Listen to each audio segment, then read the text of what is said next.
Muchachos, una pregunta. ¿Van a ingresar los del grupo A también? ¿Saben? Sí, doctor, ya les alcancé el link. No lo tenían por eso. Ahorita están ingresando. Disculpa, Carlos, no te escuché. Ah, ahorita están ingresando, doctor, porque recién les alcanzan el link. Ah, ya, ya. Sí.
Hola, ¿qué tal muchachos? Buenas noches. Buenas noches, doctor. ¿Cómo están? Eh, bueno, Buenas noches, doctor. hoy día vamos a exponerlo enfermedad diverticular, ¿verdad? ¿Todo ven la pantalla? Sí, doctor. Ya. 40 diapos es bastante, ¿no? Pero bueno, vamos a tratar de terminar todo rápido, hacer el Kahoot y algunos casos clínicos, así que, bueno, supongo que todos han venido leyendo, ¿verdad?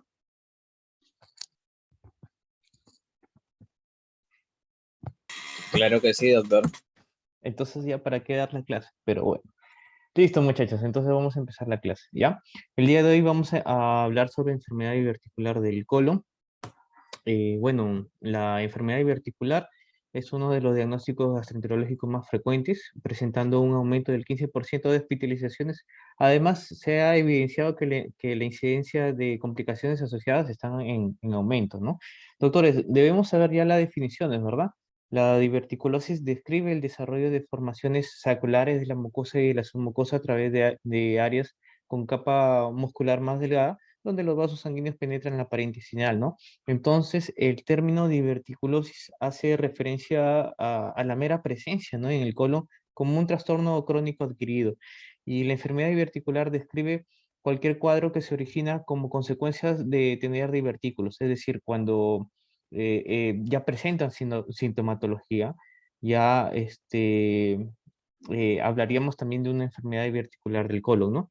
Esta sintomatología puede implicar complicaciones o no, ¿no? Cuando no lo hace y provoca síntomas inespecíficos, hablamos de enfermedad diverticular sintomática no complicada.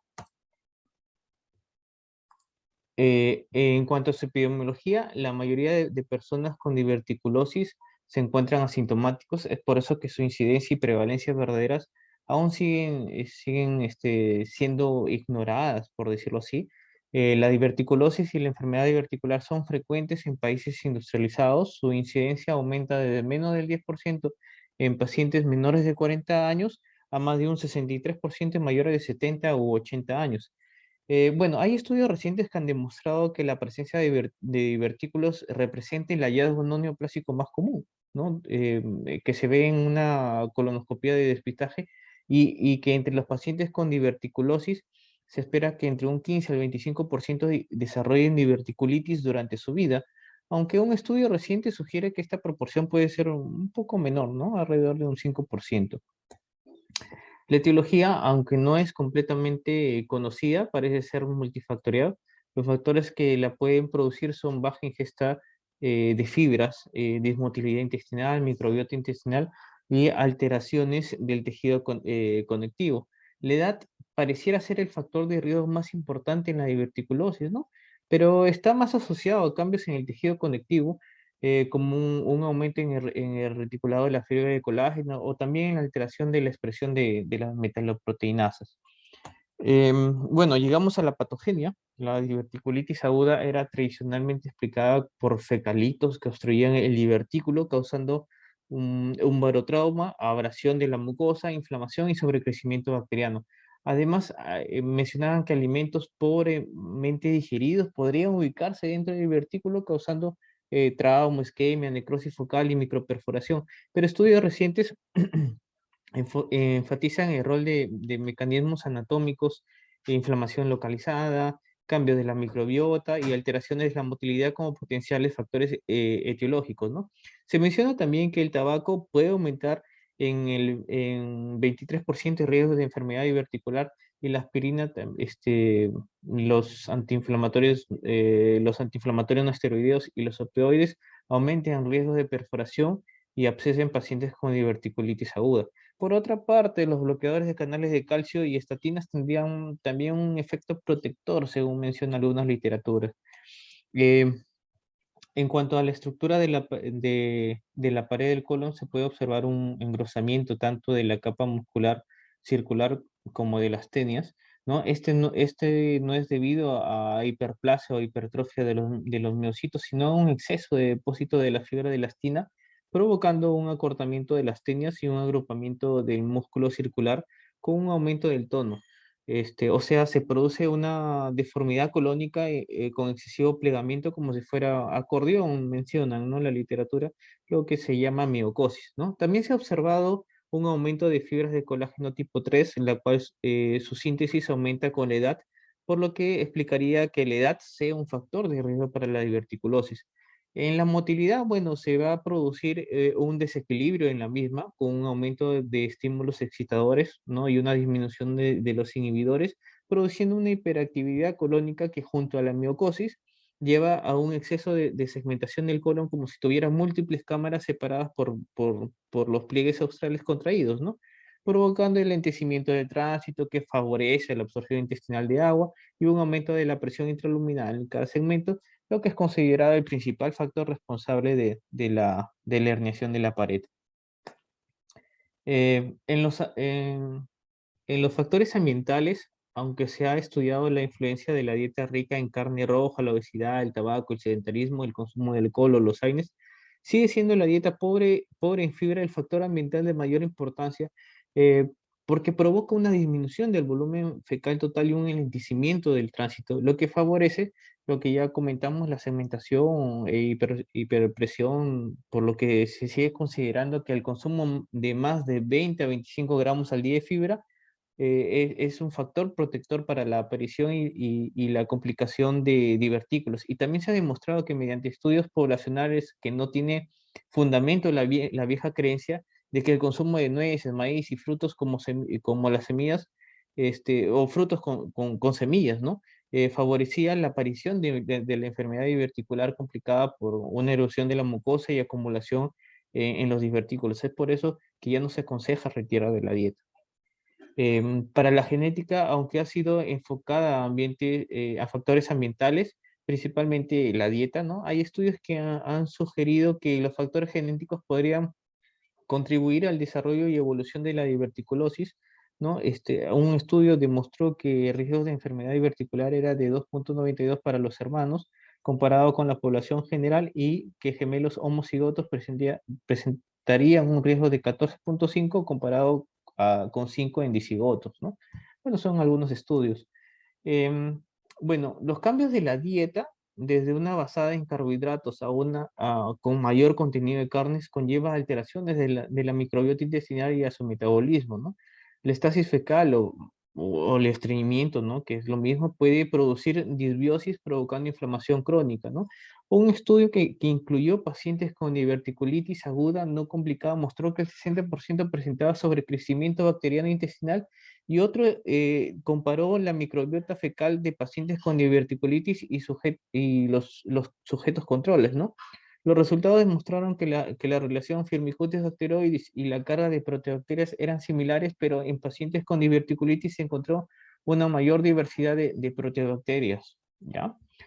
Eh, bueno, en un estudio, pacientes con divertículos no tenían incrementos de más del 70% de los macrófagos del colon y disminución de la microbiota con capacidades antiinflamatorias importantes, ¿no? Potenciales.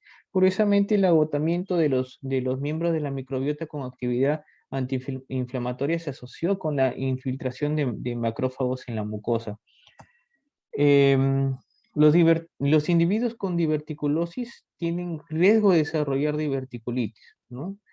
Y bueno, también sangrado diverticular, que es el sangrado agudo de un vaso nutricio en el divertículo. También pueden desarrollar síntomas gastrointestinales crónicos como dolor abdominal, distensión abdominal o cambios en los hábitos intestinales, ¿no? A lo que se llama enfermedad diverticular no complicada sintomática. Después de un episodio de diverticulitis, los pacientes corren el riesgo de desarrollar un síndrome intestinal funcional. En raras ocasiones, los pacientes con diverticulosis desarrollan colitis segmentaria que se asemeja mucho o incluso se superpone a la enfermedad inflamatoria intestinal. Por eso tenemos que tener mucho tino a la hora de tratar de hacer un diagnóstico diferencial. Bueno, acá está en este cuadro, vemos eh, la parte de cómo lo va a dividir la diverticulosis en no complicada y complicada. En no complicada, en alrededor del 75-80% de los pacientes. Acá está dividida en sintomática y síntomas inespecíficos que causan la enfermedad de diverticular sintomática no complicada. Y la complicada tenemos la diverticulitis, hemorragia y la colitis segmentaria asociada a diverticulitis. Todo esto va a ser o formar parte de la enfermedad diverticular del colon, ¿no? Como cuando lo ponemos como diagnóstico y lo que tenemos que en realidad ver por qué es lo que lo está causando. Bueno, se estima que el 20% de los individuos con divertículos presentan sintomatología en forma de enfermedad diverticular sintomática no complicada y se propone que algunos pacientes pueden evolucionar con síntomas debido a una inflamación crónica de bajo grado. Sin embargo, su prevalencia real no es conocida debido a que hay un difícil diagnóstico para diferenciar con el síndrome de intestino irritable. En cuanto a su clínica, se comporta como una entidad crónica de carácter benigno. El síntoma más frecuente es el dolor de intensidad leve y tipo cólico recurrente, localizado en la fosa ilíaca izquierda, ¿no? Típicamente empeora con las comidas y mejora con la deposición o con la expulsión de gases, ¿no? Otros síntomas menos habituales también que pueden presentar es distensión abdominal, estreñimiento, diarrea con o sin moco. A la exploración física pues, suele ser también normal, pudiéndose encontrar discreto dolor local con ausencia de datos de gravedad como irritación peritoneal, ¿no? Bueno, acá en este cuadro vamos a ver cómo diferenciar la enfermedad diverticular no complicada sintomática y el síndrome de intestino irritable. Si ustedes ven, el síndrome de intestino irritable es más en jóvenes y la enfermedad diverticular no complicada sintomática más van a ser en mayores, ¿no? En adultos mayores. Bueno, el patrón de dolor tiene menor duración la parte del síndrome de intestino irritable a comparado que es más prolongado a la enfermedad diverticular no complicada sintomática. La ubicación en el síndrome intestinal de intestino irritable es difuso y en la enfermedad diverticular no complicada más es en el cuadrante inferior izquierdo.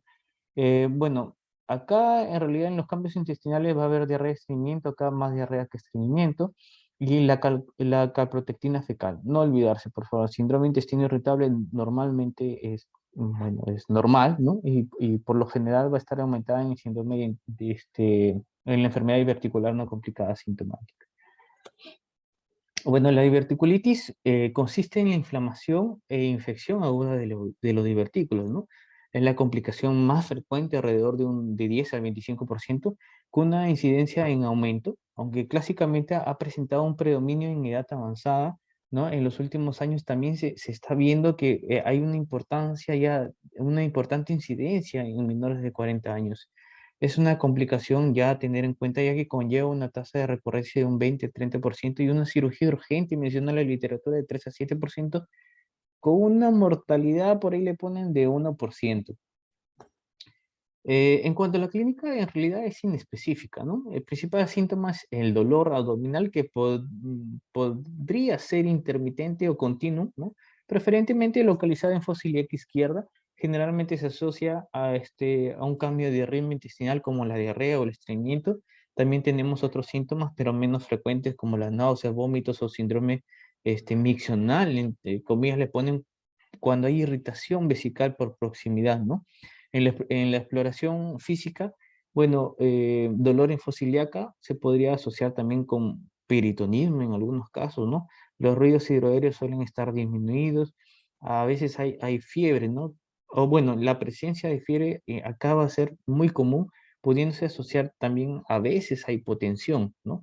Y bueno, si se asocia a absceso, que es alrededor de un 15%, el dolor suele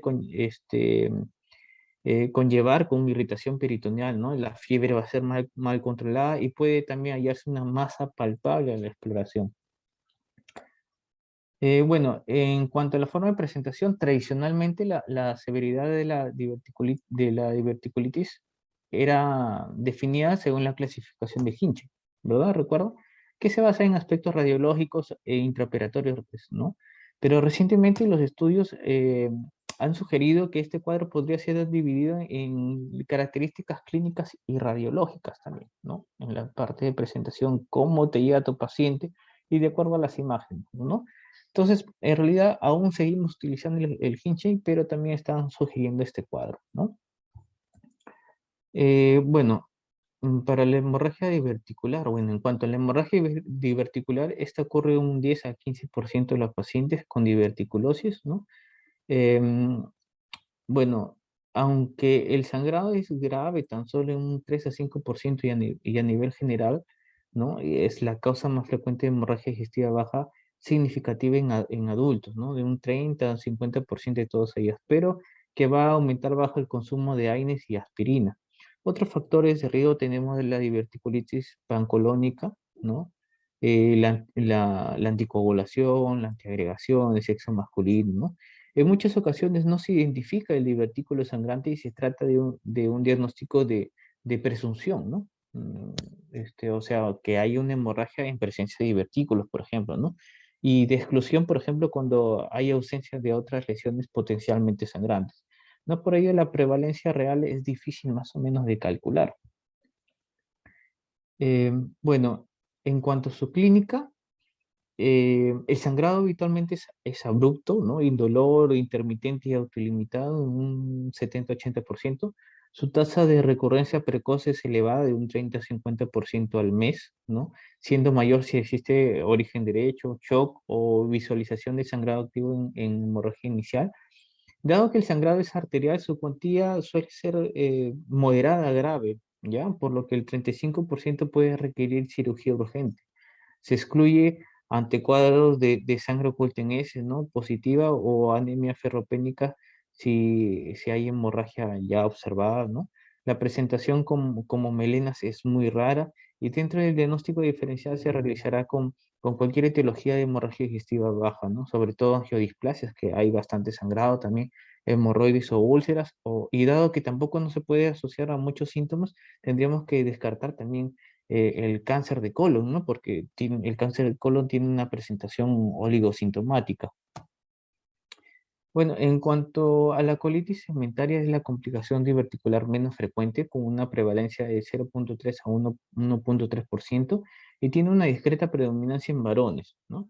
Bueno, y una preferencia de presentación en la séptima década de vida y consiste en una afectación inflamatoria mucosa en un área de presencia de divertículos, ¿no?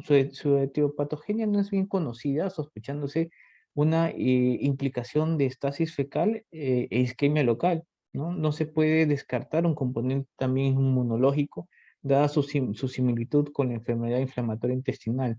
Y su respuesta a fármacos son comunes, ¿no? En la colonoscopía va a mostrar una mucosa con una inflamación inespecífica mayormente. Y bueno, y llegamos a las pruebas complementarias para la enfermedad diverticular sintomática no complicada. Ante la clínica que ya hemos mencionado, se está obligando a descartar la presencia de neoplasia de colon, ¿no? Por eso se realizará una colonoscopía. La colonoscopía debe ser la primera opción en pacientes jóvenes, ya que permite la toma de biopsias y si existen otros allegados también biopsiarlos, ¿no? O sacar algún otro tipo de muestra. Pero si existe contraindicación o se prefiere no realizar pruebas invasivas por la sedación o ya sea por la edad o por la negativa del paciente, la alternativa de elección debe ser la tomografía, ¿no? La colonotac. Bueno, el enema varitado lo podemos también realizar en caso de no se pueda realizar una tomografía, una colonotomografía, ¿no? Porque implica el doble de irradiación, ¿no? De la colonotomografía. Esa es en enfermedad diverticular sintomática no complicada, por si acaso. En diverticulitis, bueno, para la diverticulitis la tomografía abdominopélvica es la técnica de elección, ¿no? Posee una sensibilidad, especificidad y valor predictivo positivo y negativo superiores al 97% para el diagnóstico tanto de diverticulitis como sus complicaciones. Tienen muy pocos efectos adversos que están limitados solamente para el contraste. Los hallazgos que podremos encontrar son engrosamiento de la pared, que es más de 3 milímetros, con hipercaptación de contraste, desflecamiento de la grasa pericólica y líquido libre, y bueno, hay un montón, muchos más, ¿no? Es la técnica de elección para la valoración y seguimiento de los abscesos también, y ante la visualización de extravasación de contraste, puede demostrar también la presencia de fístula o perforación libre, y también es muy útil para el diagnóstico diferencial con las neoplasias, ¿no? Todo podemos ver en esta tomografía, ¿no? Bueno, tenemos también la ecografía abdominal que en centros con experiencia puede alcanzar una sensibilidad del 80 al 98% y una especificidad del 80 al 93%. Sin embargo, presenta algunos inconvenientes, ¿no? Que requiere, por ejemplo, una notable experiencia del explorador, evalúa con dificultad zonas profundas y tiene menor capacidad para realizar un diagnóstico diferencial por su discreta menor especificidad, ¿no? En cuanto a la radiografía de abdomen, bueno, de obligada realización más en todo paciente que tenga abdomen agudo, ¿no? Dado que su baja sensibilidad y especificidad solo nos va a ayudar para la exclusión rápida de una perforación o obstrucción, pero para otra cosa actualmente con todo lo que tenemos, no, ¿no? Entonces, por ejemplo, acá tenemos una figura donde vemos una radiografía simple de abdomen sin muchos hallazgos patológicos, ¿no? No se ve nada, pero en la ecografía podemos ver alrededor de la fosa ilíaca izquierda, engrosamiento de la parietal del colon, imagen diverticular, ¿no? Hiperecogenicidad de la grasa, ¿no? La que vemos por acá, ¿no? Entonces, esa es, por ejemplo, la diferencia de una ecografía y una radiografía. La radiografía actualmente ya casi ni lo utilizamos para la parte abdominal, salvo que el paciente tenga un abdomen agudo y quiera evaluar si hay perforación, ¿no? En la hemorragia diverticular, la colonoscopia urgente se debe realizar en las 12 a 24 horas, ¿no? Para aumentar su rendimiento. Sin embargo, tan solo logra identificar el punto sangrante un 10 a 20% de las sospechas porque la sangre, ¿no? Y las heces que aún presenta el paciente por la rápida preparación dificulta la visibilidad, ¿no? Pero su gran accesibilidad y sobre todo por su capacidad para combinar la terapéutica es el método de elección en pacientes estables, ¿no? Pero sin embargo, eh, es muy inconveniente o es muy difícil utilizarlo en estos pacientes que presentan una inestabilidad hemodinámica por sangrado masivo porque es necesario preparar al paciente. Bueno, en cuanto a la arteriografía, bueno, en la arteriografía no lo encontramos de forma muy disponible, ¿no? Es poca disponibilidad en centros de atención general. Necesita contraste, ¿no? Así que tenemos que ver las alergias si es que presenta el paciente alguna de estas o algún problema renal. No precisa la preparación colónica, por lo que se puede realizar inmediatamente si existe inestabilidad, ¿no? Sobre todo los pacientes que tienen gran volumen. Y bueno, solo requieren sangrado de menos 0,5 mililitros por minuto para ver el punto el punto sangrante, ¿no? Para la gamografía también hay poca disponibilidad en centros de atención general. Detecta sangrado de 0,1 mililitros por minuto, pero solo permite identificar el área de sangrado, nada más. Eso, por acá sangra y punto, nada más, ¿no? Bueno, tampoco no tiene valoración terapéutica. Y para la tomografía, ¿no? La tomografía sí es solo finalidad diagnóstica, es rápida y una información combinada de la causa del sangrado, ¿no? No solamente de la parte de los divertículos que posiblemente puedan ocasionar que el paciente sangre, sino algunas otras enfermedades, como ya le mencioné las neoplasias, ¿no? Requiere también, se puede realizar de forma precoz y detecta de 0,2 a 0,5 mililitros por minuto. Aporta una máxima información combinando la fase arterial y la fase venosa. Bueno, acá vemos la hemorragia, un cuadro para ver la hemorragia diverticular para el diagnóstico y tratamiento. Eso supongo que lo saben, ¿no? Si el paciente presenta estabilidad hemodinámica, si es que lo presenta, se puede hacer una colonoscopia en menos de 24 horas. Si es que se identifica el divertículo sangrante, se puede tratar. Si hay fracaso, se llevará una arteriografía selectiva para embolización y si aún hay fracaso, se lleva a cirugía. Si es que no se identifica el sangrado, si es que podríamos ver si es que sigue activa o no. Si es que no sigue activa, se observa. Y si es que sí sigue activa, se lleva una tomografía y hacemos el siguiente paso, si es que sale positiva al paso anterior. Si el paciente no está hemodinámicamente estable, primero se decide la estabilización, ver si es que se puede hacer una colonoscopia o si es que no, si es que persiste la inestabilidad hemodinámica, se hace resucitación. Si hay respuesta parcial, se hace todo lo anteriormente mencionado. Si es que no, si presenta el paciente a un shock, a pesar del tratamiento, se lleva una cirugía urgente para una colectomía total y para detener el sangrado, ¿no? Ahora, no olvidar esto, las indicaciones quirúrgicas en la hemorragia diverticular. Si hay fracaso previo, ¿no? Ya con la endoscopía o con la arteriografía no hay disponibilidad. Si hay shock hemorrágico, el de acá que no responde a la resucitación, ¿no? O si tenemos requerimientos elevados de transfusión de hemoderivados. Acá se debe realizar la cirugía, ¿no?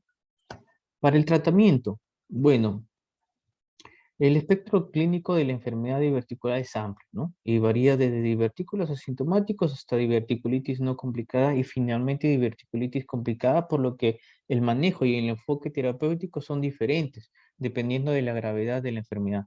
Como objetivos generales del tratamiento tenemos prevención de la progresión, tratamiento de la enfermedad activa y prevención también de la recurrencia. Bueno, acá vemos que en la diverticulosis asintomática no necesitan ningún tratamiento farmacológico.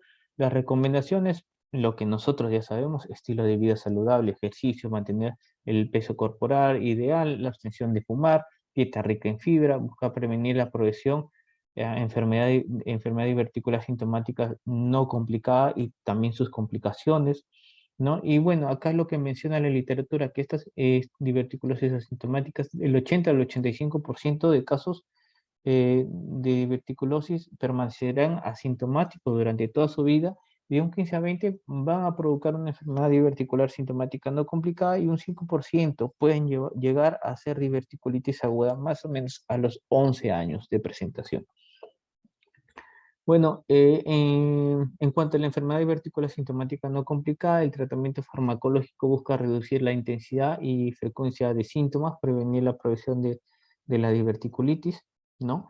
Entonces, primero, diferenciar si es que es una enfermedad diverticular no complicada con un síndrome de intestino irritable, obtener el alivio de los síntomas y mejorar la calidad de vida relacionada con la salud y prevenir la progresión de la diverticulitis aguda. Para la diverticulitis, los objetivos del tratamiento es el tratamiento de los síntomas, tratamiento de infección colónica, prevención de las complicaciones y recurrencia de la enfermedad. Y bueno, definir la necesidad del tratamiento hospitalario o el tratamiento ambulatorio dependiendo de la gravedad de los síntomas, la tolerancia de la ingesta oral, la presencia de alguna comorbilidad en el paciente, el apoyo ambulatorio adecuado de la familia, ¿no? Sobre todo con la ingesta vía oral. Bueno, también llegamos a la parte del papel de la dieta y de los nutracéuticos, ¿no? La enfermedad diverticular se ha considerado históricamente una enfermedad de la dieta y el estilo de vida, ¿no? En la década de 1960 observaron una notable diferencia en la prevalencia de la enfermedad diverticular en el Reino Unido en comparación con África y Asia, y lo atribuyeron con una ingesta insuficiente de fibra, ¿no? Sin embargo, estudios recientes indican que después de controlar otros factores de riesgo, la ingesta de fibra dietética no se asocia con la prevalencia de diverticulosis detectada en la colonoscopía, pero por otro lado, varios estudios poblacionales han demostrado que la ingesta de fibra está inversamente asociada con el riesgo de diverticulitis. Entonces, no está claro si un tipo o fuente específica de fibra es más beneficioso para reducir el riesgo de diverticulitis.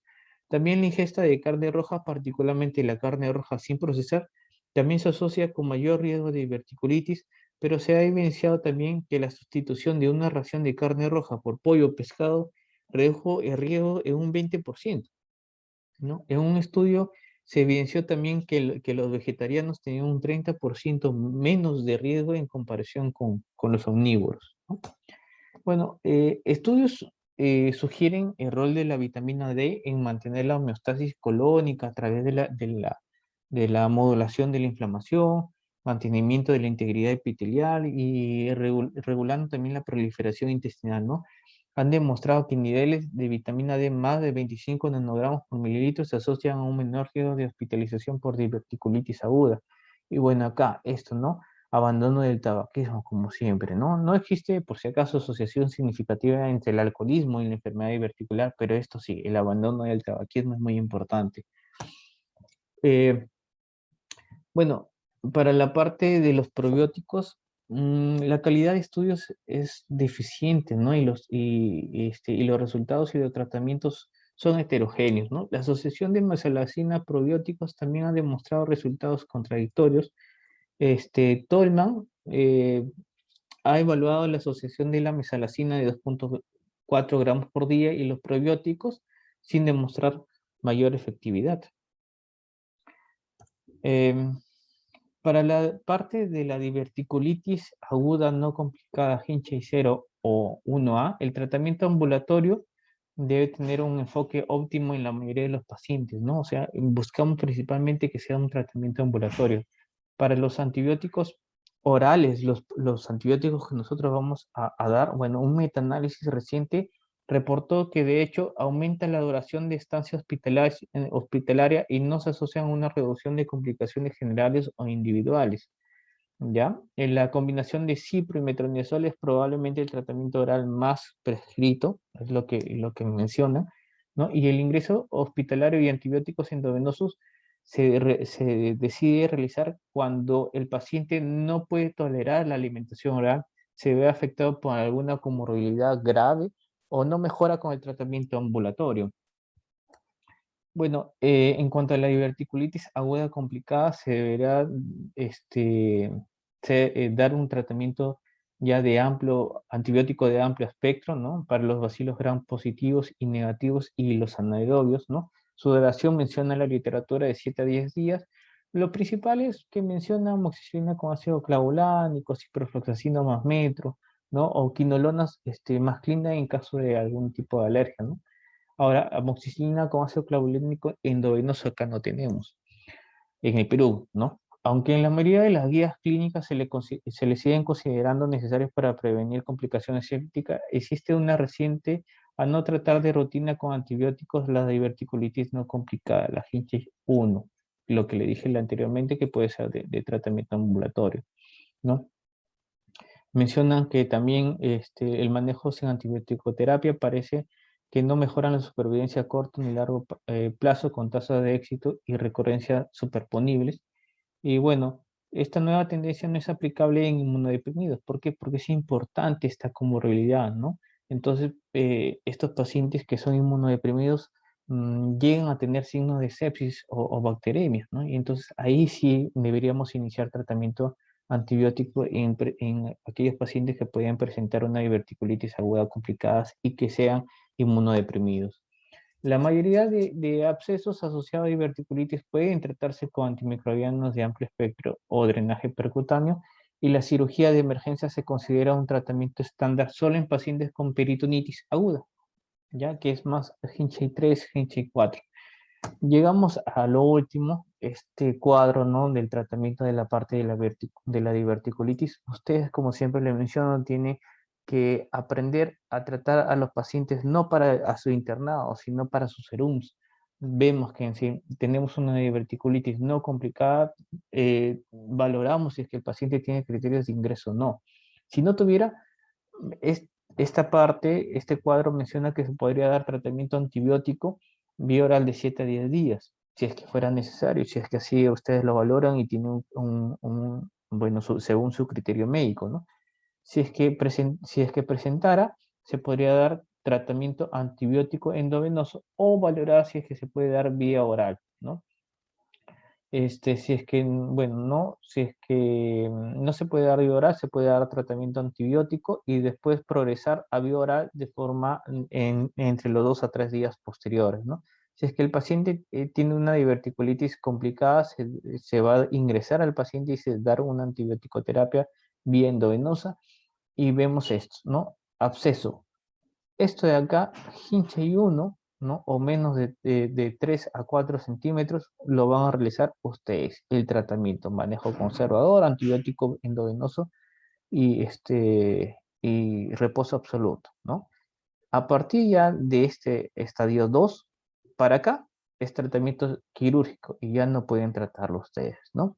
Entonces, si ustedes ven estadio 2, drenaje percutáneo y antibiótico terapia, multiloculado es necesaria cirugía, si presenta fístula, cirugía y cierre fístula con resección, si hay obstrucción, vemos si es aguda, puede dar conservador antibiótico, sonda nasogástrica, pero si va a fracaso, se tiene que realizar cirugía, si es crónica, dilatación, o si es que es necesario una cirugía programada, y si hay perforación libre, bueno, cirugía urgente, ¿no? Y antibiótico terapia de hecho, ¿no? Entonces, muy bien, muchachos, eso es lo que le quería compartir el día de hoy sobre enfermedad diverticular. Por favor, enciendan todas sus cámaras.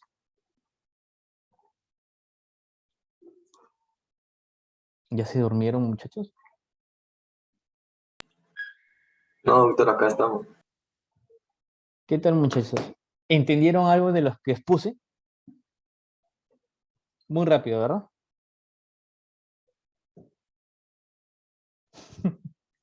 Francis está rascando la cabeza. No, doctor, estuvo bien entendible la clase. Muchísimas gracias, Víctor. Tienes 20. Bueno, muchachos, lo que sucede es que, bueno, estoy tratando de avanzar la clase rápidamente. Supuestamente ustedes han venido leyendo todo lo que se está hablando acá. Ustedes ya lo han leído. Y estoy más para sus preguntas, hacer un poco del Kahoot para ver, porque lo que le pongo el Kahoot, a veces le voy a poner preguntas similares o a veces, bueno, similares para su examen, así que estén atentos, ¿no? Y la parte de sus casos clínicos, ¿no? Como les menciono, la literatura ustedes lo pueden leer, pero después que yo los pueda llevar de la mano, muy difícil, ¿no? Entonces, ¿alguna pregunta, muchachos?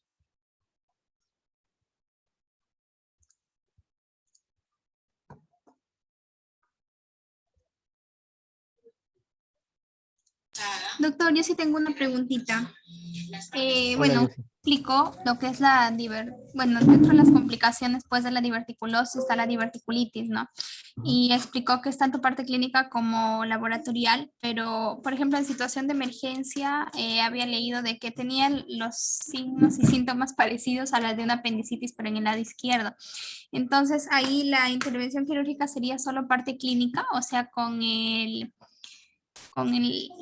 bueno, decía que puede haber dolor abdominal, fiebre, vómitos y pues el dolor típico, ¿no? En el lado izquierdo. Solo con eso ya podemos considerarlo un abdomen agudo quirúrgico.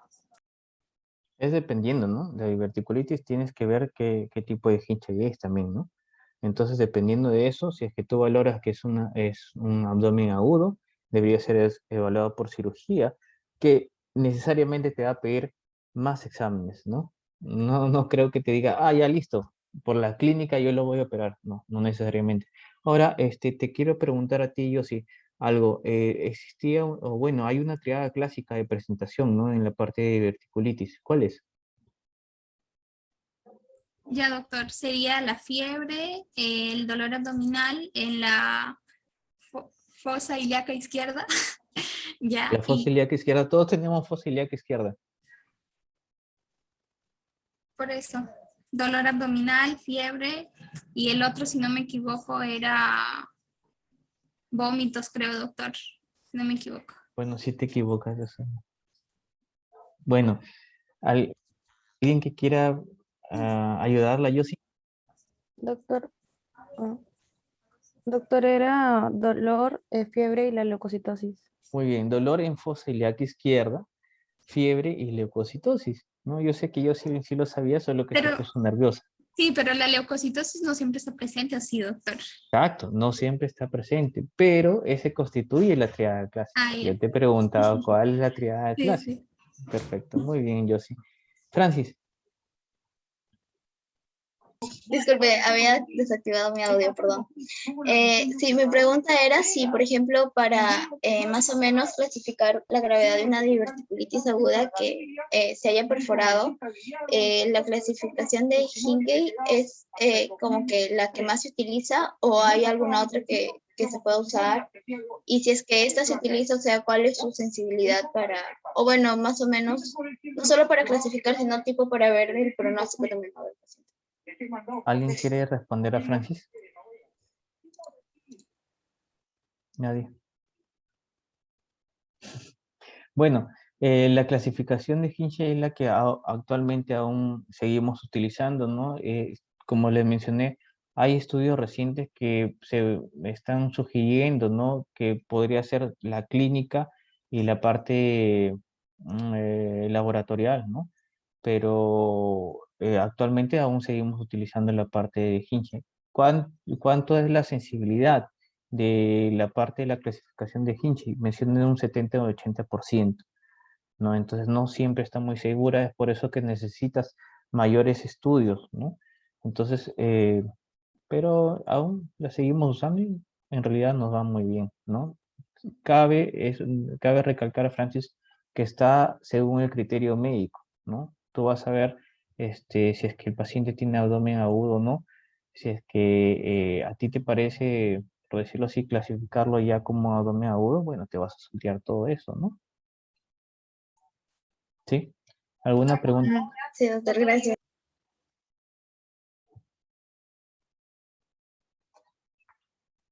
Listo, muchachos. Entonces vamos al Kahoot y de aquí vamos a los casos clínicos para que ustedes lo realicen y me pongan el tratamiento, ¿sí?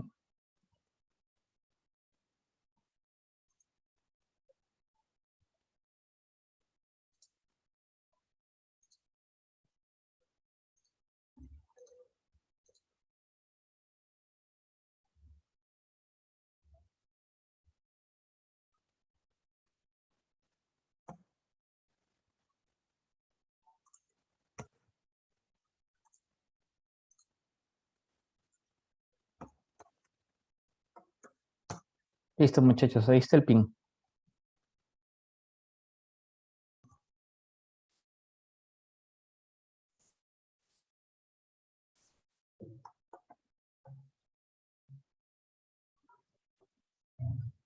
Ya está, Víctor.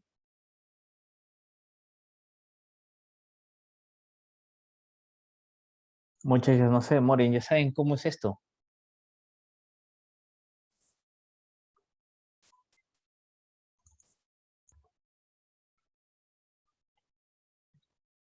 Todos pueden ver mi pantalla, ¿verdad? Sí, doctor. Ya. Sí.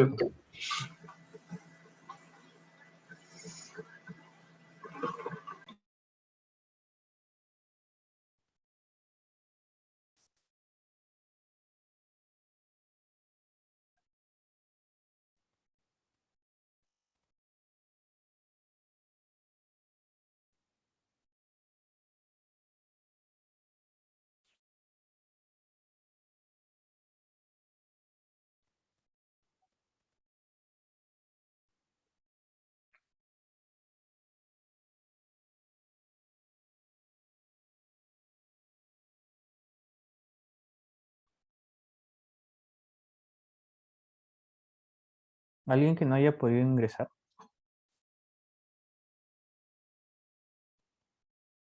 Yo, doctor, recién estoy ingresando. Ay, Adriana, como siempre. Es que no carga, ve. Yo también, doctor. ¿De nuevo?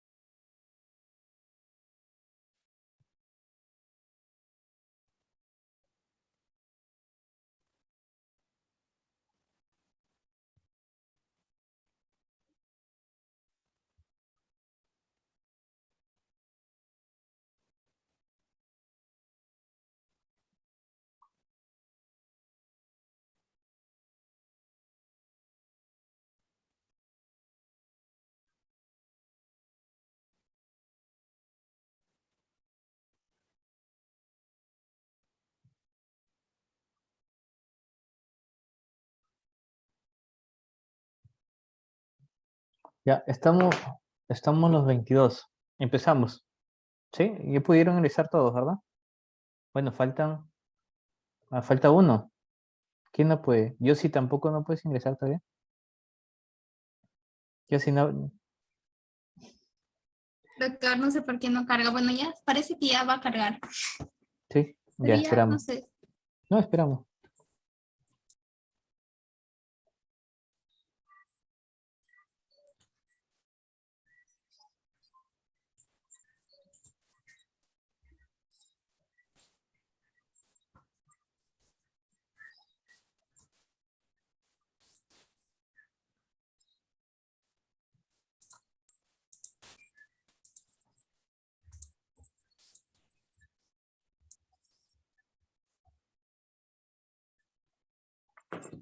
Apaguen todas sus cámaras para que sea más rápido, ¿sí?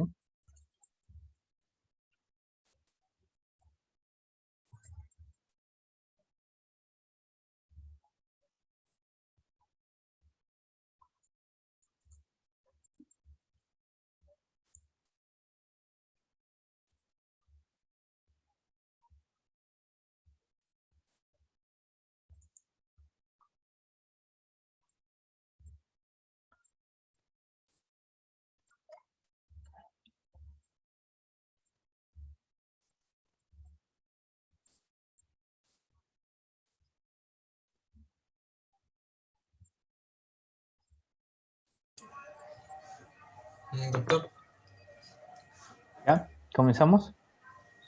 una pregunta.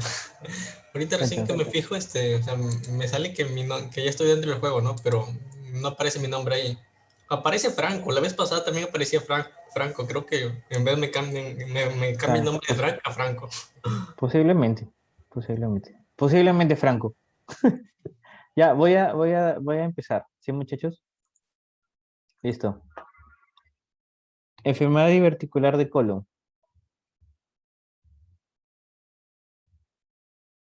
Con relación a la enfermedad diverticular sintomática no complicada, ¿cuál no es característica del cuadro? Mayor frecuencia en mujeres jóvenes en el rojo, azul, dolor en cuadrante inferior izquierdo, eh, amarillo, calprotectina fecal por lo generalmente aumentada, y verde, mayor frecuencia en pacientes adultos mayores. Doctor, sin querer marqué algo que no quería marcar, es que, Dios. Ya, no te preocupes. Vamos, siguiente. A ver. No, marqué, pero no me salió nada. A mí igual, doctor, yo marqué, pero no me Sí, salió. De doctor, a repente mí igual. marcar. Doctor, es que todo el rato me Apagado, salía doctor, cargando la estoy respuesta. Nunca la pude leer. Ya, va ganando Carlos. A ver. La mayoría de personas con diverticulosis se encuentran asintomáticas. ¿Verdadero o falso?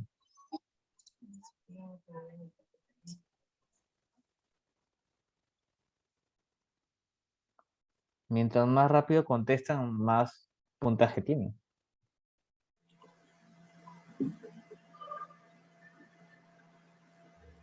Por eso tenemos a Maxi. Muy bien, 19 han marcado verdadero. Va, bien. Subió Franco. Fran subió. Cristi está subiendo y Angie también. A ver. Los divertículos del colon son tumores de la mucosa colónica, herniación de la mucosa y submucosa a través de la capa muscular del colon, herniación de la mucosa a través de la capa muscular de la capa mucosa del colon o angulaciones de la pared del colon.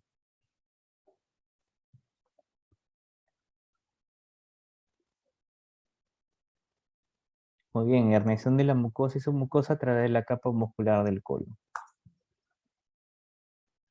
Va ganando Fran.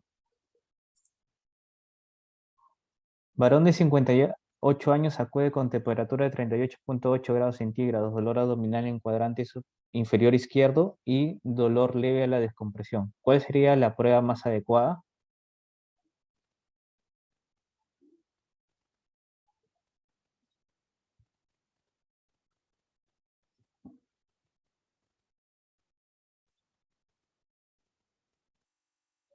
Muy bien, la gran mayoría de tomografía, ¿verdad? Ya tiene fiebre, tiene dolor en fosa ilíaca izquierda con leve dolor a la descompresión. Posiblemente es una diverticulitis complicada, ¿no? Muy bien. Entonces el primero llegó a ser Frank, Medalit la segunda y Cristi la tercera. Bueno, estaba subiendo Angie Montesa, ¿no? Qué bueno. La diverticulitis es consistente en la inflamación e infección aguda de los divertículos. ¿Verdadero o falso?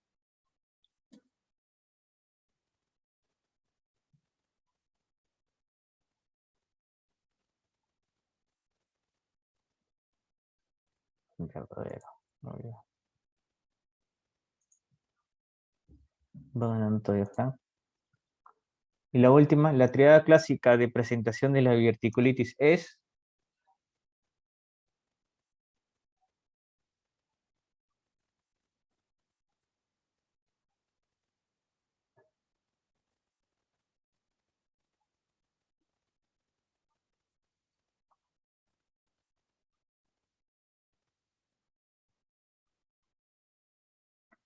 Muy bien. Entonces, el tercero fue Angie. Bien, Angie. Segundo, Christy. Y el primero fue Frank. Muy bien. Listo, muchachos. Entonces, bueno, todos ya saben, los que han sido los 3 primeros van a tener un puntito más.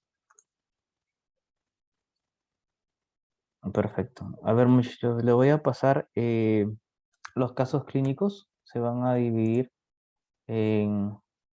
¿Sí me escuchan? Sí, doctor. Sí, doctor. Se van a dividir en el grupo A y en el grupo B, ¿no? Y les doy 15 minutos para que hagan sus indicaciones del paciente, ¿sí?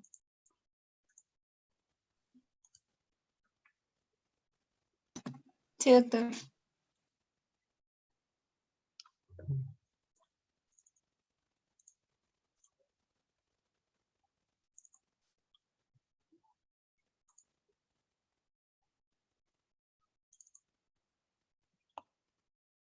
Listo, muchachos. Tienen 15 minutos.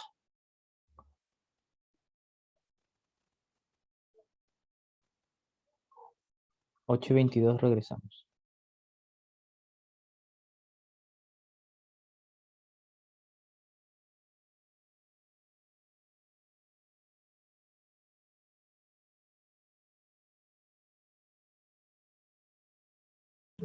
Ok, los casos.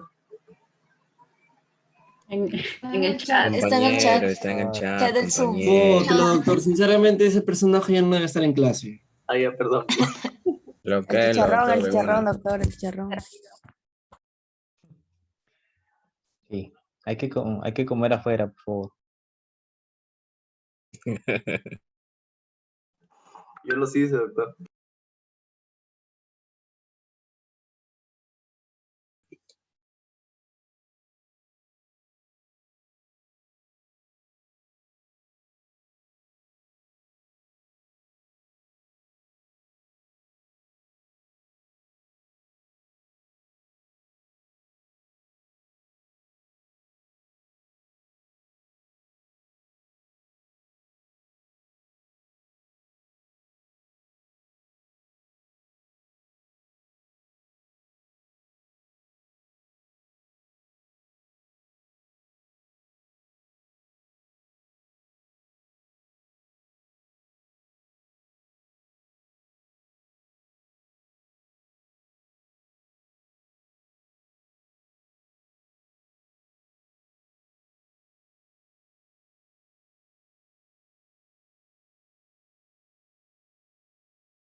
Hola, doctores.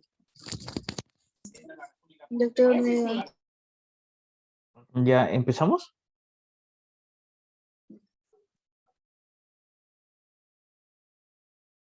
Hola. Ya se fueron. Acá estamos, doctor. Ya empezamos, muchachos. A ver, ¿quién va a presentar? Doctor, NPR, ¿qué significaba? ¿Cómo? ¿NPR qué significaba? Renata. PRN. Oh, Renata. Renata. PRN, no NPR. Doctor, bótalo a ese compañero, por favor, Lo leí doctor. ¿Qué es? Ya, los de la, por favor, para que empiecen a exponer su casito.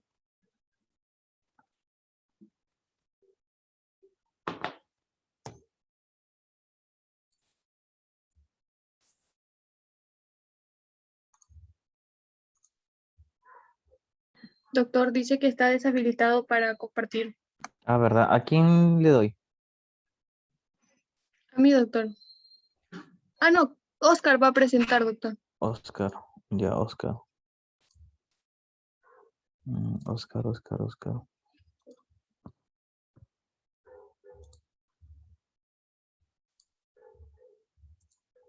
Ya, y a los del grupo B, ¿quién le doy del confitrón?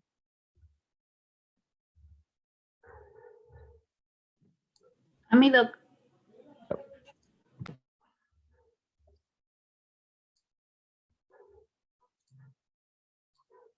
Listo, ya están los dos.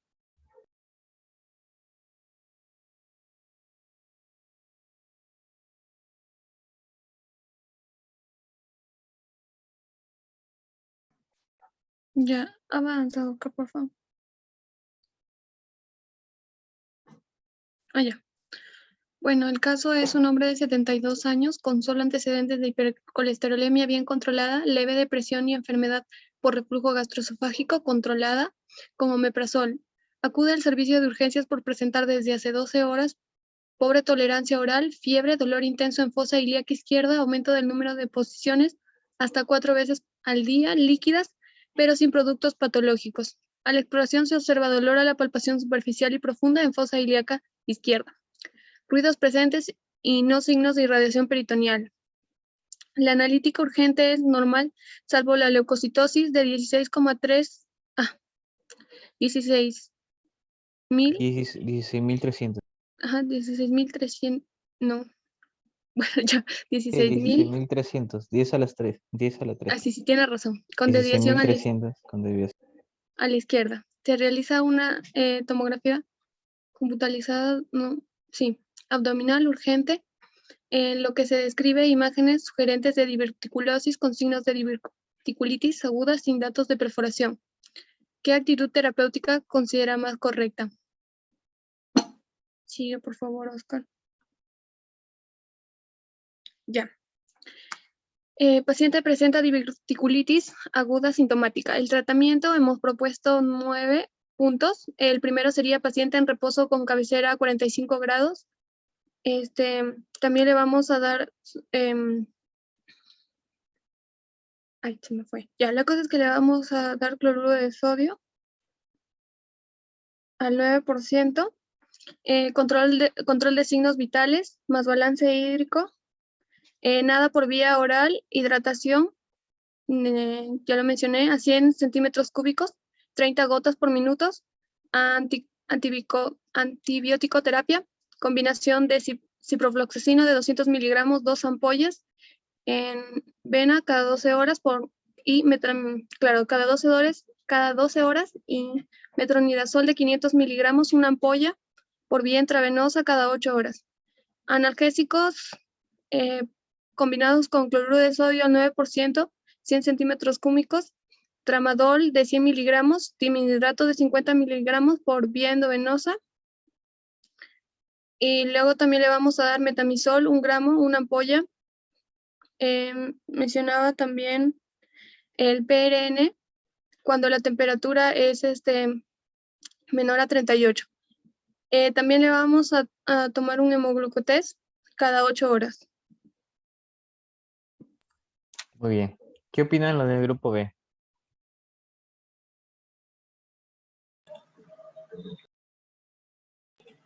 Que tiene nuestra estructura. No, algo que agregar, alguna pregunta, ¿qué opinan? No, doctor, solo quería preguntarle eso de la hidratación de las gotas. ¿Por qué es que colocaron 30 gotas? Muy bien.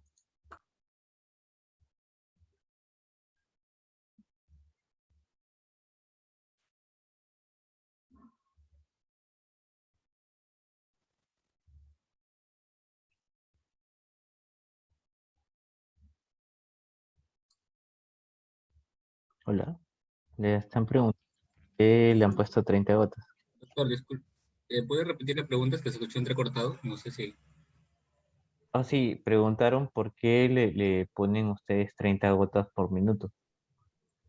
Consideramos 30 gotas por minuto porque habíamos encontrado que de manera general se solía dar así. Sin embargo, también se tiene que tener en cuenta el grado de hidratación de cada paciente. No se individualiza a cada paciente. Ya contestaron su pregunta. Creo que era más que todo por el peso. Primero sacaba lo de el balance y ya luego evaluar. Creo que podría ser unos 60 gotas por minuto. Porque creo que su peso del paciente, para ver su caso. A ver, miren, a ver, paciente con reposo de cabecera 45 años, 45 grados, muy bien. NPO, perfecto, porque acá menciona pobre tolerancia oral, ¿verdad?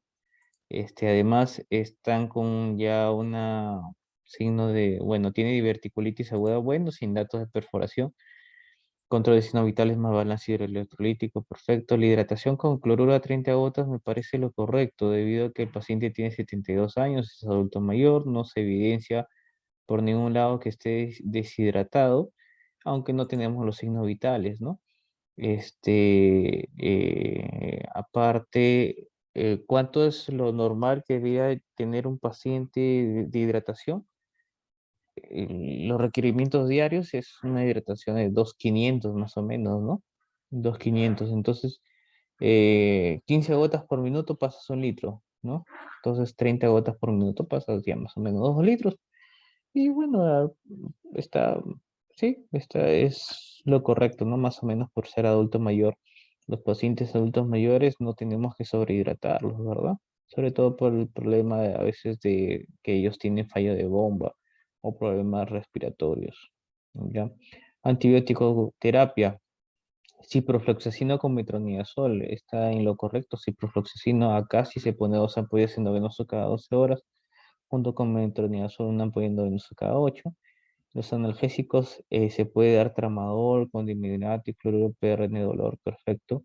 El metamizol PRN temperatura mayor o igual de 38, muy bien. Y el hemoglucotés cada 8 horas, muy bien. Debido a que el paciente va a estar en NPO, para ver que no disminuya la glucosa.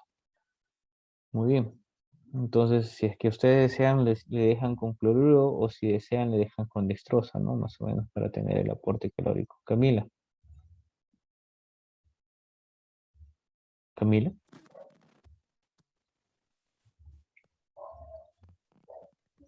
¿Escucha ahora? Camila, sí, sí, te escucho. ¿Sí? Sí. Doctor, yo quería, no, me sacó el internet y, bueno, me sacó del Zoom, perdón. Y bueno, quería saber, como no lo escuché, quería saber si ya, ¿por qué no le pusieron omeprazol? O no sé si usted lo mencionó, porque recién me acaba de ingresar otra vez al Zoom. Porque no le están dando nada por vía oral. Entonces, ¿no le tendrían que dar un inhibidor de bomba de protones? Claro. Doctor. Sí, estás en lo correcto, ¿no? Bueno, por el momento estaba recién hablando de todas las cosas que ellos habían puesto, pero lo ideal es eso, Camila, ¿no? Después de la hidratación, antes de la antibiótico-terapia, viene el IVP, o bueno, si en todo caso tienen IVP, el omeprazol de 40 miligramos, una ampolla endovenosa cada 24, o la ranitidina, si es que ustedes no tienen omeprazol, ¿no? Ranitidina, una de 50 miligramos, una ampolla endovenosa cada 8. Entonces es lo correcto que dice Camila, el paciente no está comiendo, no sabemos por cuánto tiempo vaya a iniciar la tolerancia oral y es necesario que inicien con algún tipo de IVP, ¿no? Entonces, ¿alguna otra pregunta?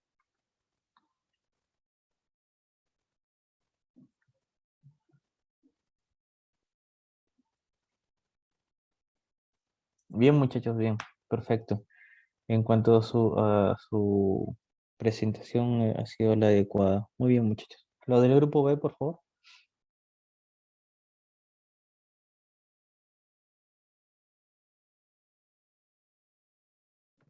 Ya, Doc, ahorita comparto.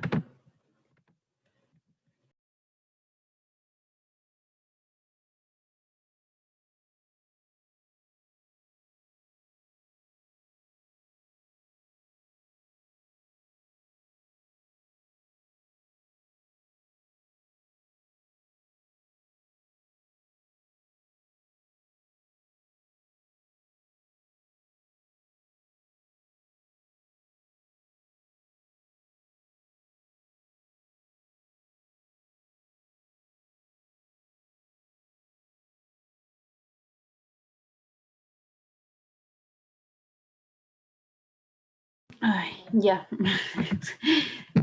Ya, entonces yo lo leo. Varón de 61 años que acude a urgencias quejándose de dolor abdominal cuya intensidad aumentó hace 3 días. El dolor se va a localizar en el cuadrante inferior izquierdo.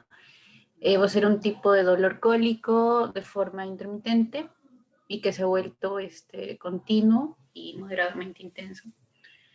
Nos refiere que el paciente siente náuseas, pero que no ha vomitado y que elimina una pequeña cantidad de heces blandas al comienzo de la enfermedad, pero que no ha evacuado desde entonces. Su temperatura es de 37.9, frecuencia cardíaca de 98 latidos por minuto y la presión arterial de 110/72.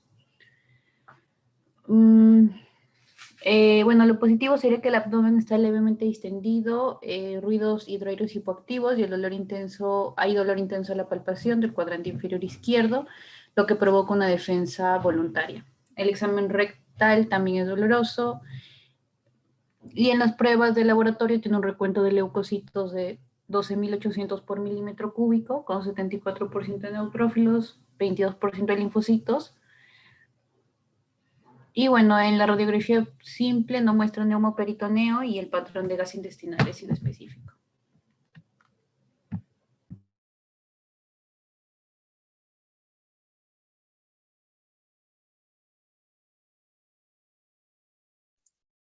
Ya. Bueno, como diagnóstico más probable, hemos tomado que podría ser una enfermedad particular sintomática complicada. El siguiente paso, que son las pruebas complementarias, pues sería tomar el hemograma, la tomografía o una ecografía abdominal. Y en lo que respecta al tratamiento, pues sería reposo cabecera 45 grados, nada por vía oral, el control de los signos vitales, cloruro de sodio, no con 200 centímetros cúbicos de chorro y 45 gotas. Omeprazol, 40 miligramos, una ampolla endovenosa cada 24 horas, ciprofloxacino, 200 miligramos, 2 ampollas endovenosa cada 12 horas, metronidazol, 500 miligramos, una ampolla cada 8 horas, y cloruro de sodio 9%, junto a tramadol más dimedinato, 50 miligramos cada 8 horas. No, o solo si presenta el dolor.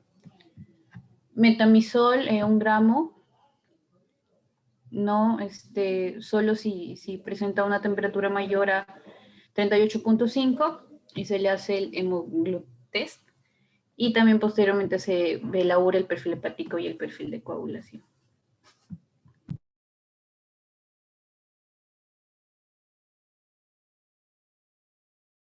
Ya, ¿qué opinan? ¿Alguna pregunta? ¿Qué les ha parecido? El del grupo A está más bonito.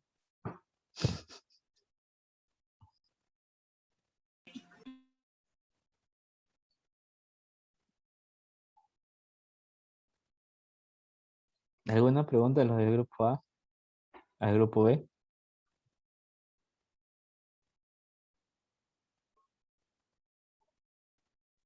Doctor, ¿por qué son 45 gotas en este caso?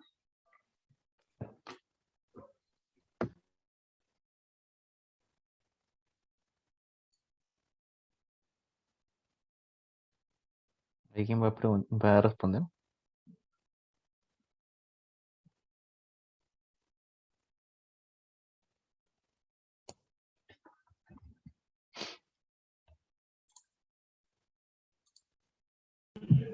Sí, bueno, nosotros lo sacamos de acuerdo al peso, ¿no? Ya que por una fórmula que nos habían enseñado, se multiplica el peso y luego se divide entre las 24 horas, entonces nos salió que 45 gotas para que el goteo sea continuo, no. ¿Ya cuánto han multiplicado? ¿Cuánto por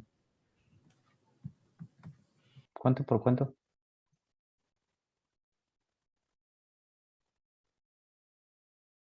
Hola.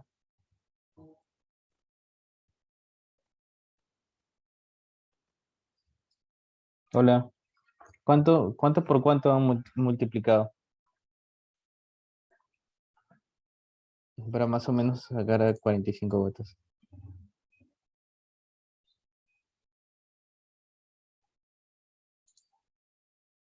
Muchachos, no se queden callados. ¿Cuál es la fórmula que han hecho?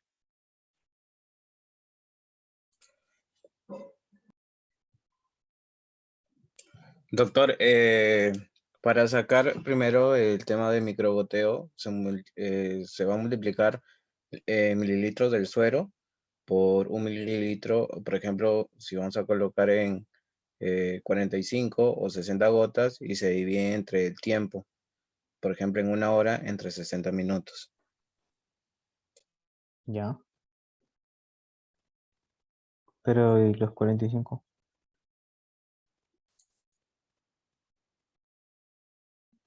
Es para sacar microgoteo. Sí, doctor. Ya, pero ¿dónde está el peso que decían el paciente y todo? Es que en realidad, mira, como les mencioné, ¿no? La hidratación normal va lo normal es de 2.500 a 3.000. 2.500 a 3.000. Entonces, 45 gotas, ¿cuánto es? Si 15 gotas es un frasco, que es 1 litro, 45 gotas son 3 litros, ¿verdad? Entonces está Sí, todavía doctor. dentro de su rango aceptable de hidratación, ¿no? Muy bien. ¿Alguna pregunta o otra pregunta? Doctor, disculpe, en el caso de que no nos den el peso del paciente, ¿lo tomamos para la hidratación como 70 kilogramos y lo dividimos entre eso para calcular el número de goteo? ¿O no? No.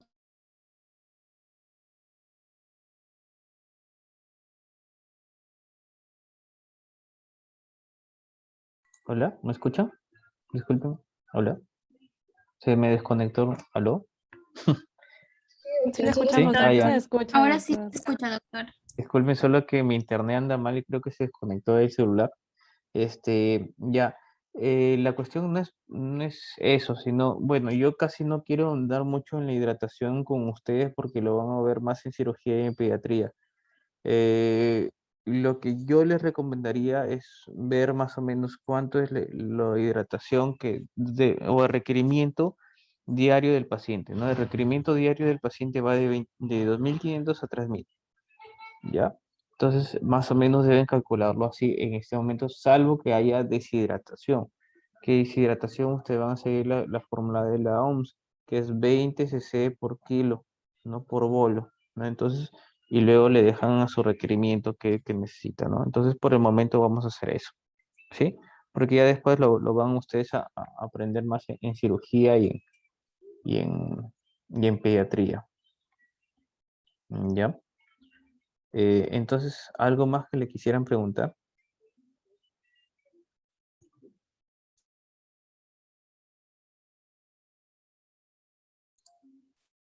Nada más. Una pregunta, ¿por qué enfermedad diverticular complicada?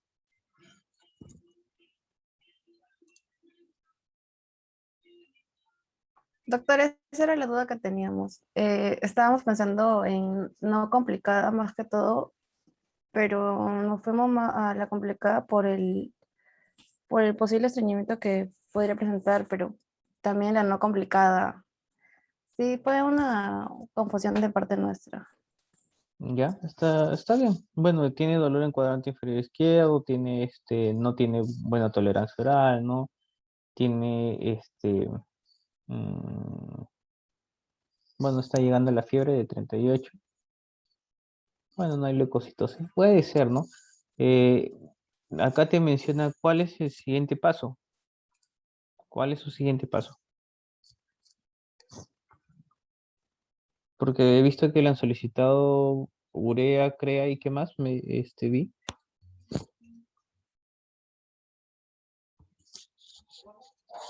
¿Qué más le pidieron? Le habíamos pedido un hemograma, una tomografía computarizada abdominopélvica y una ecografía abdominal, doctor. Ya, pero en vez de ecografía, ¿qué sería mejor? Una radiografía simple de abdomen también le pedimos, doctor. En vez de una radiografía simple de abdomen, ¿qué sería mejor? ¿Una colonoscopía, doctor?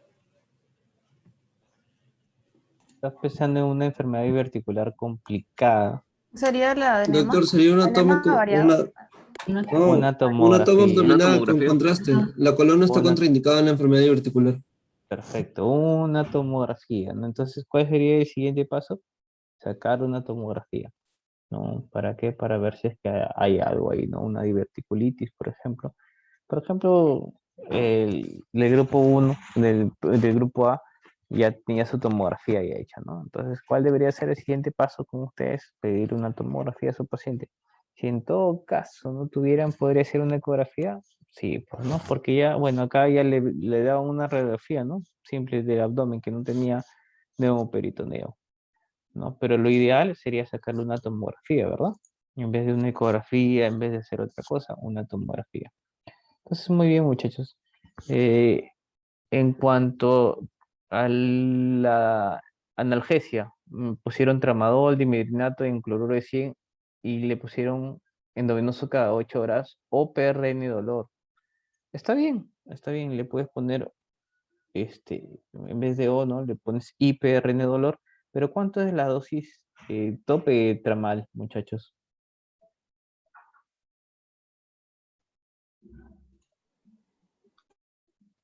Doctor, ¿puede volver a repetir su pregunta? Ya, ¿cuánto es la dosis tope de tramal? Porque ustedes están poniendo tramadol de 100 miligramos cada 8 y PRN de dolor, ¿no? Ponte que le están pasando cada 8 y el paciente se sigue quejando de dolor, le van a seguir poniendo tramadol. ¿Cuánto es la Doctor, dosis máxima? la dosis máxima 400. era De 150. 200. A ver, Adriana. Bueno, doctor, mencionaba que el tramadol se podía iniciar, por ejemplo, de 50 a 100 miligramos 2 veces al día, por la mañana y por la noche, y se podía aumentar hasta 150 gramos o 200 miligramos 2 veces al día. Entonces, ¿cuál es la dosis tope?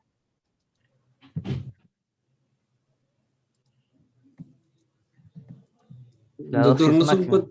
400 miligramos la dosis máxima? 400. Exacto, muy bien. 400 al día máximo. Víctor Bien, Bernardo. entonces, entonces 400 miligramos, muchachos, la dosis máxima. Ustedes deben de saberlo. Dosis máxima de tramadol, 400 miligramos. ¿Cuál es la dosis máxima, María Lazo, de morfina?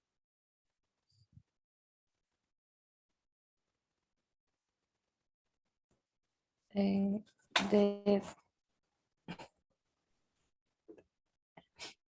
Ya, es igual que el tramadol. 400.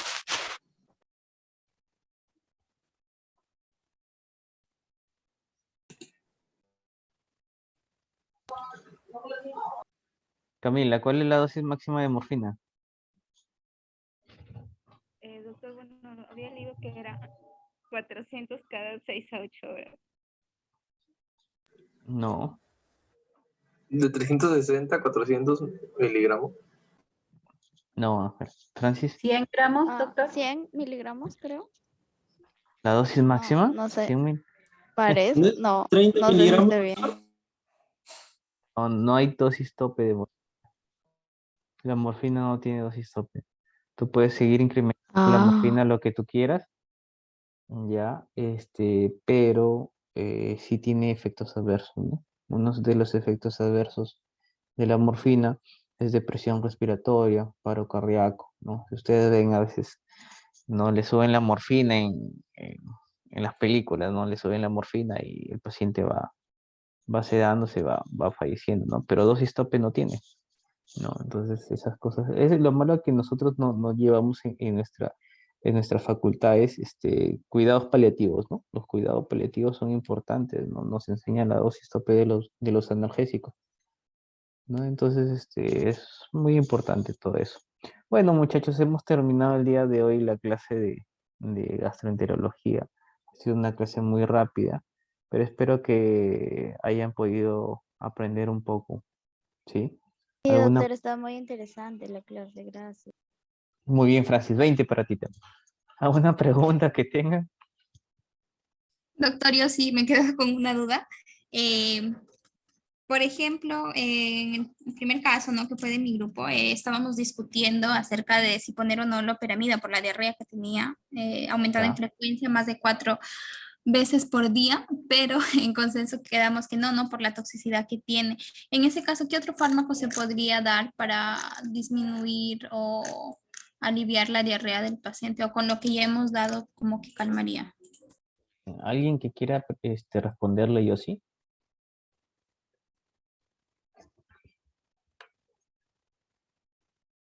Nadie. Muchachos, prendan todas sus cámaras porque nadie está respondiendo.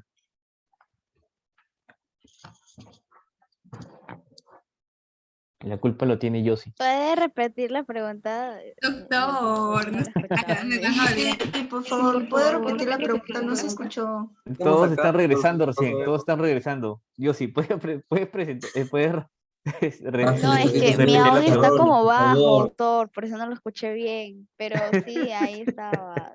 Nadie se ha ido. Todos recién han regresado, Yossi. ¿Puedes repetir la pregunta, por favor? Soy su heroína, doctor. Ya, mentira.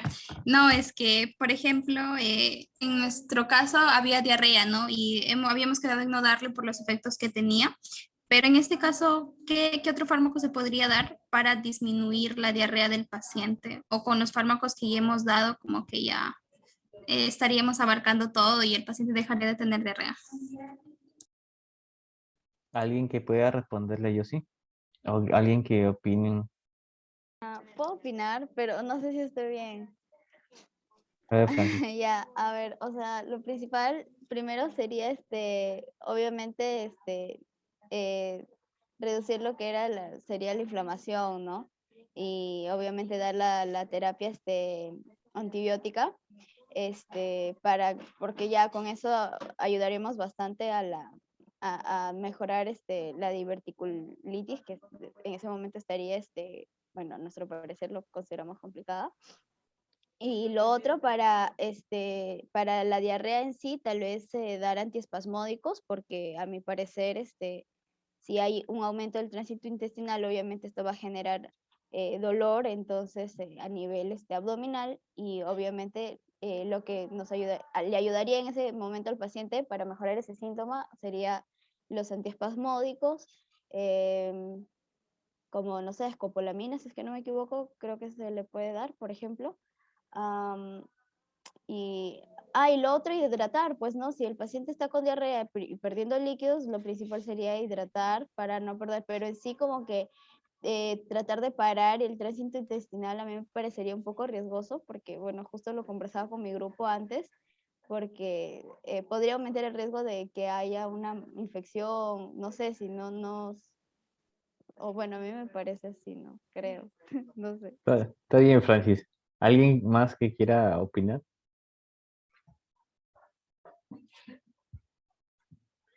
Muy bien, está en lo correcto, Yossi, ¿no? Que diga Francis, ¿no? Yossi, no es necesario dar antidiarreico, ¿no? En los pacientes con problema o con diarrea que presentan diverticulitis, ¿Por qué? Porque es una inflamación de la mucosa, ¿no? Entonces, el tratamiento que tú le estás brindando, el tratamiento antibiótico, ¿no? Va a disminuir la inflamación de la mucosa, la hidratación y el reposo gástrico va a disminuir la, la inflamación de la mucosa. Y es por eso que no es necesario dar antidiarreicos, ¿no? Y bueno, nada más, ¿no? Es esperar nada más. Igualito, ¿no? El reposo gástrico puede producir a las finales constipación, ¿no? Y darle un antidiarreico va a producir peores cosas a tu paciente, ¿no? Está bien, Yossi, pero sí, Sí, ya me quedó muy claro. buena pregunta. Muy Gracias. buena pregunta de todas maneras. Muy bien, muchachos. Hemos acabado la clase de hoy. Ya no tenemos clase nunca más con ustedes. Solo con los del grupo B. Espero que les haya podido ayudar en algo. Espero que se hayan divertido en la clase. Miren, San Francis llega con su perrito. Entonces, espero que les haya podido ayudar en algo, muchachos. ¿Alguna pregunta? ¿Ninguna? Muy bien. Listo, muchachos, cuídense bastante. Nos estaremos viendo de repente en otros tipos de cursos. Yo también hago la Doctor, parte... disculpe, yo sí quería hacer una pregunta. O sea, es la mesalacina, ¿Sina? ajá, sí, como antiinflamatorio en una enfermedad diverticular no complicada, sí es bastante útil, o sea, se le puede dar, está como que, sería, o sea, como que primera línea para tratar. A ver, ¿qué opinas? Perdón. A ver, Víctor. Víctor ya está jugando ya. No, doctor, no. Un momento, un lapsus nada más. ¿Cuál fue la pregunta, Francis? Ah, sí, mesalacina era primera línea en enfermedad diverticular no complicada. Según los estudios,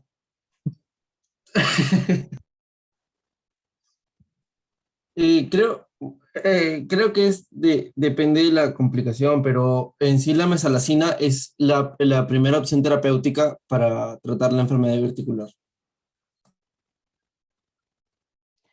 Bueno, sí, tiene razón en cierta parte, Víctor. La cuestión es que la mesalacina no se va a utilizar sola, ¿no? Entonces, le vas a dar mesalacina, pero sí con otros medicamentos, ¿no? O sea, a los estudios, como menciona Víctor, se da mesalacina, ve, sale su gato.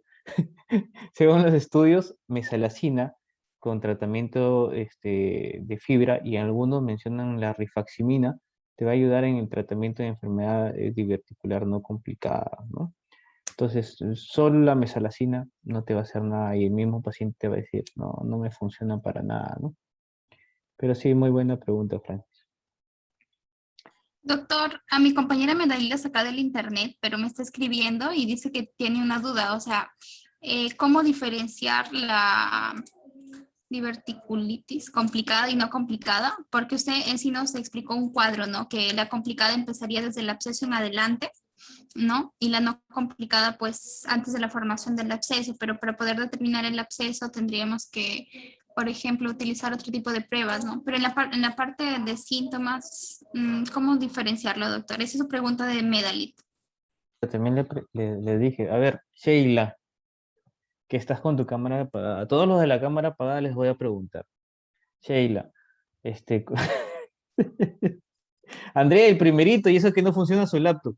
Ya, Sheila, Va a cuéntame. suspirar, doctor. Va a suspirar, no le diga. Sheila, cuéntame, ¿tú qué opinas? ¿Cómo diferencias? Supongo que lo has escuchado. Sí, doctor. Cuéntame, Usted Sheila. mostró un algoritmo al último, en la última diapo que considerábamos complicada cuando hay fístulas, abscesos, obstrucción y perforación. Y supongo que si no presenta eso, no complicada. Muy bien, Sheila. No, de verdad, muy bien. Andrea.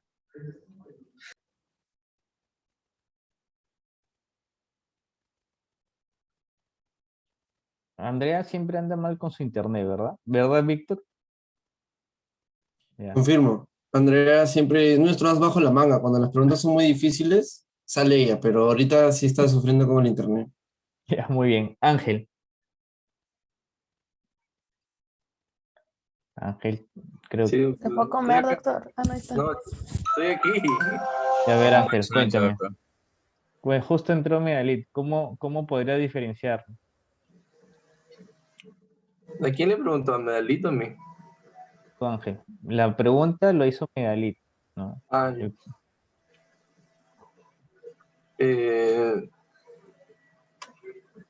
eh, ¿podrías repetirme la pregunta, por favor? Ya, muchas gracias, Ángel. A ver, María Lazo. Ah, ya, doctor, era por la presentación clínica. En el cuadro que usted mencionó que en la clasificación de la diverticulitis, pues en la no complicada, más que todo iba a tener fiebre, dolor abdominal y cambios en el ámbito intestinal, ya sea estreñimiento y diarrea. En cambio, en una diverticulitis complicada, pues iba a tener fiebre, iba a haber presencia de masa abdominal, ya sea también, como mencionó mi compañera, puede evidenciarse fístulas o peritonitis generalizado. Perfecto, María. Lo principal es clínica, si es que no tienes algún examen de imagen, ¿no? Entonces, lo primero es que la fiebre es una fiebre muy alta que es muy difícil de bajarla, por decirlo así, con los medicamentos. Ustedes le ponen el metamizol, el paciente disminuye la fiebre, o bueno, sigue en febrícula y vuelve a la hora, a las 2 horas. Lo otro es el dolor que es muchísimo más intenso y lo tercero es la masa palpable, ¿no? Entonces, esas cosas son muy importantes, ustedes deben recordar. Muy bien, Medellín, muy buena pregunta. Listo, muchachos. Entonces, espero que hayan aprendido en algo. Me estoy despidiendo la tercera vez. Francis, ya no tienes pregunta, ¿verdad? Gracias, Francis. Entonces, No, doctor, ya no, gracias. listo, muchísimas gracias. Muchísimas gracias. Listo, muchachos. Entonces, cualquier cosita, por favor, bueno, yo soy médico internista, trabajo en el hospital regional. Cualquier cosa que necesiten, no hay ningún problema, los puedo apoyar, ¿sí? Entonces, cuídense bastante. Espero que les haya ayudado un poco en este curso de gastroenterología. Y no se preocupen por las preguntas de su examen, que van a estar fáciles, ¿sí? Todo es lo que hemos estudiado acá y lo que hemos mencionado en las clases. ¿Sí? Listo, muchachos, cuídense bastante. Ya nos vemos. Hasta luego. Hasta luego, doctor. Muchas gracias. Buenas noches. Doctor.